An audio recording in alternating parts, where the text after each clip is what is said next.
광주 시민 여러분 사랑합니다.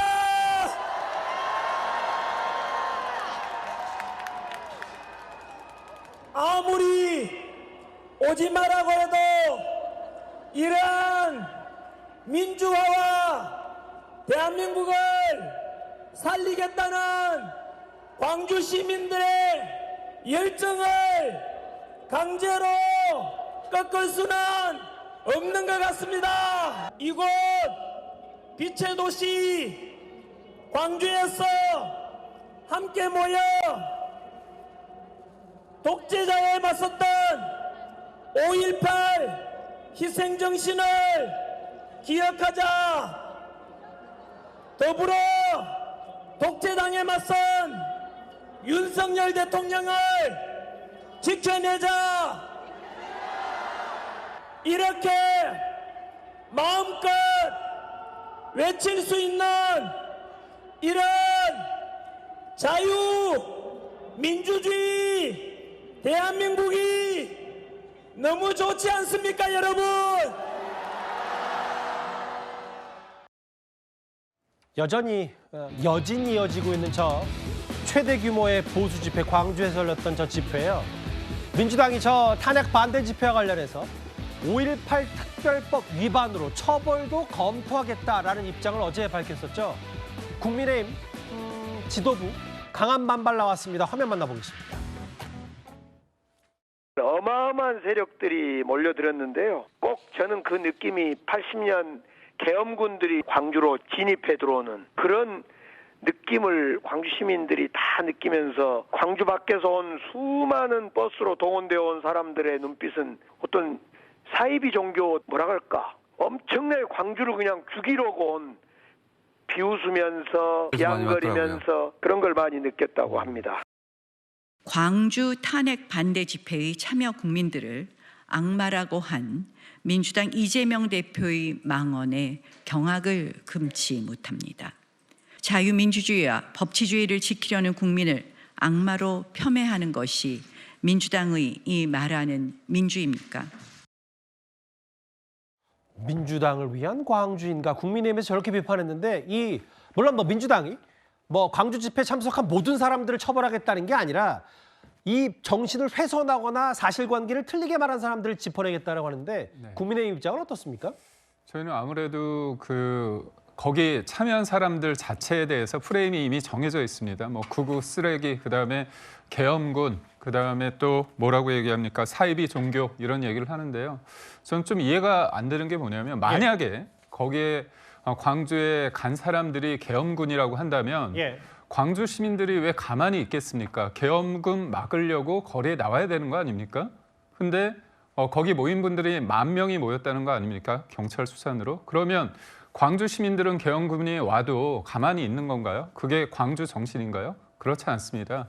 결국 거기 모인 사람들은 계엄군도 아니고요. 그리고 사이비 종교인도 아닙니다. 근데도 불구하고 민주당이 이렇게 프레임을 계속하고 고발 조치하고 특별법을 이렇게 얘기하는 건 뭐냐면 그런 모인 그 자체가 본인들한테 어떻게 보면 큰 위협으로 다가오기 때문입니다. 이견이 제시할 수 있는 게 민주주의 아닙니까? 저는 도리어 5.18의 어떤 아픔을 통해서 본인들의 어떤 정치 세력, 본인들의 목소리를 키우고자 하는 정략적인 의도가 민주당 쪽에 있다고 보고 있고요.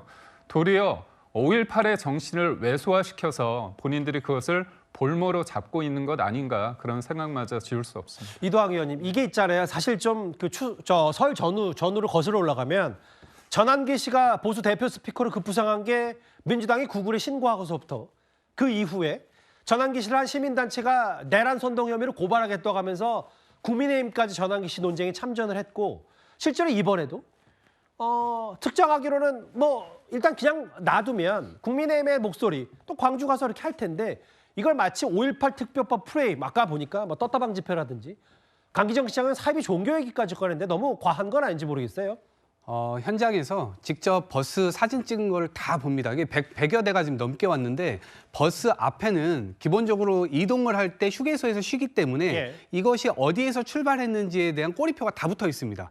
거기에 대부분 교회라고 다 써 있는 겁니다. 예. 그래서 A교회, B교회, 뭐 몇 조 이런 것들이 지금 다 써 있었고 그렇기 때문에 죄송합니다만 3만 5천 명 다가 버스 타고 왔다 교회 소속이다 단언할 수는 없어요. 일단 말씀하십시오. 그러니까 아까 말씀하셨던 10,000명 정도 외곽에서 오신 분들은 이제 그렇게 교회 출신자들이 많은 것으로 분석이 되고 예. 그다음에 광주 시민이 대체로 많이 없었다라고 얘기를 하고 그거를 막기 위해서 반대편에서 집회를 했던 것은 실제 광주 시민들이었죠. 광주 시민들이 나왔죠. 그런데 5.18이라고 하는 게 뭡니까? 예. 국가 폭력으로부터 희생당한 민간인들, 이 바로 이 민주주의의 성지라고 그래서 이름이 붙었고 5.18 특별법 야당에서 혼자 노력해서 한 거 아닙니다. 여당도 일정 부분 동의했기 때문에 그 부분을 하는 것이고 오히려 그것을 지금 이제 헌법에 수록을 하자라고 하는 주장까지 나온 거 아닙니까? 본인들도 동의한다고 했고. 근데 이제 와가지고 사실은 계엄령 자체가 지금 저 자리에서 계몽령이다. 예. 국민을 일깨워주신 윤석열 대통령께 감사하다. 이런 말이 그냥 연설에서 나옵니다. 예. 그리고 그걸 가지고 박수치고 환호한단 말이에요.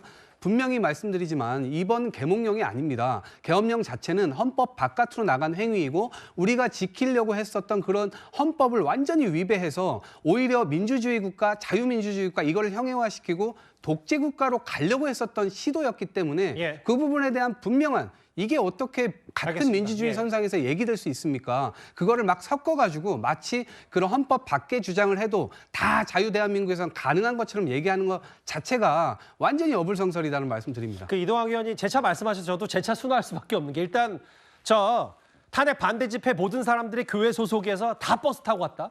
다 동원된 사람이다라는 것과 혹은 여기 탄핵 찬성 집회는 모두 다 광주 시민이고 다 자발적으로 버스 한 대도 안 타고 왔다. 이렇게 단언할 수는 없으니까 그 부분을 얘기하는데 이동학에게 질문 하나요. 검토하겠다는 겁니까? 아니면 진짜 실제로 이거 법적 조치 민주당이 하겠다는 겁니까? 저것은 당연히 검토를 해서 물론 아직은 위반 검토 사례가 단계라는 있다면, 거죠? 예, 기본 위반 사례가 있다면 예. 당연히 저건 저 법에 의해서 처벌받아야 될 부분들인 것이고 모두를 다 처벌할 수가 없는 겁니다. 정확하고 구체적이어야만 예. 가능한 것이고 저것을 이 토대로 해가지고 완전히 또 무슨 프레임을 씌우는 것 그런 것에 대해서는 저는 동의하지 않는다는 말씀드립니다. 결국은 이 의견을 제시하러 간 사람들이 대다수일 겁니다. 그리고 특히나 민주당이 그렇게 프레임을 짜기 때문에 내가 거기 참여함으로써 내 온몸으로 여러 가지 얘기를 하고자 하는 사람들이 있는 거예요. 근데 저는 민주당이 여러 가지 문제를 풀어가는 방식이 보면 한결같습니다. 탄핵, 고발, 특검 이런 식으로 계속하는 겁니다. SNS 관련해서 어떻게 했습니까? 카톡 검열하고요. 그다음에 또 뭐 합니까? 유튜브 검열하고요. 그다음에 여론조사 잘 나오니까 여론조사 압박하고자 하면서 관련 법을 내지 않습니까? 이런 식의 일련의 검열과 통제, 이 검열과 어떤 공포 정치 이게 유일하게 할 수 있는 민주당식의 정치인지 저는 되묻고 싶습니다. 뭐 고발 얘기, 법적 조치 얘기가 나왔으니까 이 부분도 짧게 한번 볼게요. 저 이현정 의원님, 저 화면 좀 같이 보실게요. 이게 광주 집회였고 그로부터 한 주 전에는 동대구역에서 뭐 이제 전환기수 주최하는 그 세이브 코리아 얘기로는 한 15만 명 모았다는 그 대규모 집회 때 이철우 지사가 나와서 정치적 발언을 못했지만 애국가를 불렀다. 이걸 두고 뭐 야권 일각에서 고발한다고 하니까 아예 한 언론 보도에 따르면 그쪽 주변에서 애국가 챌린지가 시작됐다. 이게 여론전이 꽤 뜨겁네요. 참 모든 걸 저렇게 고발 정말 저는 정말 기가 막힙니다. 예. 아니 지금 도지사가 가서 애국가 부름까지 고발한다고 그러면 도대체 이게 무슨 검찰 국가도 아니고 경찰 국가도 아니고 온통 고발밖에 없는 그런 사회가 되는 거 아니겠습니까? 오죽했으면 저거에 대해서 그냥 저항하는 의미로 이야기를 하는 것 같은데요. 지금 5.18 특별법 이야기가 나와서 그런데 사실 이게 법이 제정될 때 저는 강력히 반대를 했습니다. 왜냐하면 예를 들어 5.18에 대해서 이런저런 이야기를 할 수는 있습니다. 근데 그걸 법으로 처벌한다는 법이었어요.